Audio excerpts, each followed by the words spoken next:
You're watching 7 Local News. For a look now at how our neighbours to the north are faring, we bring a special wrap of Cyclone Yasi. The tropical monster will be the most powerful storm to hit Australia in nearly a century. In Cairns, the wind is picking up and residents are bunkering down for a night of terror.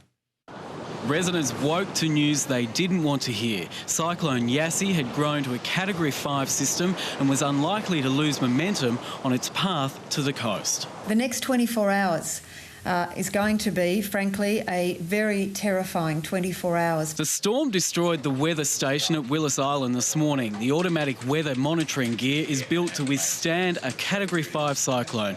The last recording was a wind gust at 8 a.m. of 190 kilometres an hour. This is the size of a bloody cyclone, mate. 11 plane loads of patients from 2 hospitals in Cairns were taken by bus and ambulance to the airport and evacuated in army planes to Brisbane in the country's biggest medical airlift.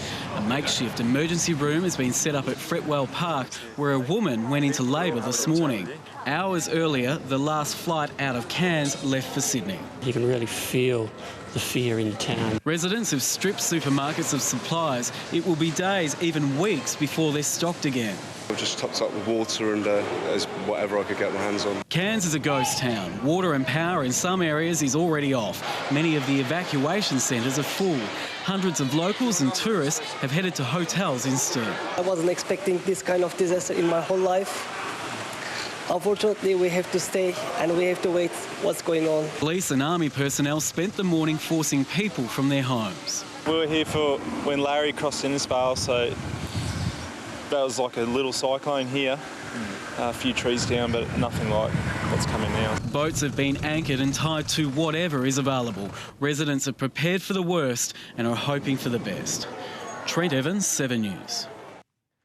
Those who lived through the devastation of Cyclone Larry fear Yasi will be even more destructive. High winds and storm surges are likely to pound the Cassowary coast.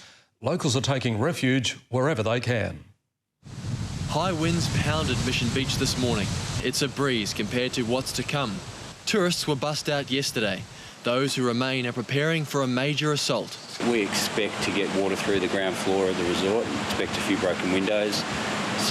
Maybe the odd coconut impaled in the wall. Around 15 local families are holing up in this underground car park. We're going to stay here. Stay here and then as soon as it's finished, head back home and see if there's anything left. Here in Babinda, it's eerily quiet. The streets have emptied, as have the stores, and it seems every window in this town has been taped up. In Innisfail, hundreds crowded into the council building, one of 6 shelters on the Cassowary coast. Main thing is we're here. We're alive. That's the most important thing. We can ask more than that. Most here lived through Larry, but Yasi scares them to the core. I'm scared, to tell you the truth. I really am of this one. Most of the locals, they're real tough. They're real tough, and they wouldn't be here if they weren't after Cyclone Larry. Authorities urge people to be wary of the dangers. Even the very simple dangers of actually receiving a cut and not receiving appropriate treatment for it can be very life-threatening. For the moment, they're as ready as they can be. Brent O'Halloran, 7 News. And Townsville could face wild weather of a low Category 3 cyclone tonight as Cyclone Yasi nears the coast. Locals spent the day preparing, with up to 60,000 people evacuated from their homes. Hordes of people worked frantically. Bags filled as quickly as the sand was dumped. Some brought trailers, all their own shovels, desperate to save what they can. Not just for our house, trying to help everyone, bringing down bags to everybody. Pretty worried. Yeah, they've all been evacuated, so we're just protecting what we can at the moment. More than 70,000 sandbags now protect the city. Whether they'll be effective is anyone's guess. This is a very serious event and a very serious cyclone. Around 30,000 homes, or a third of the city, has been asked to evacuate. Most residents say they will go, but they're not leaving their properties unprepared. Pretty worried about this big storm surge coming through. That could be as high as 2.9 metres. The rainfall attached to that, 300 to 400 millimetres over a 24-hour period. The Army cleared the streets, warning of the danger to come. That you'll be receiving flash flooding in the area.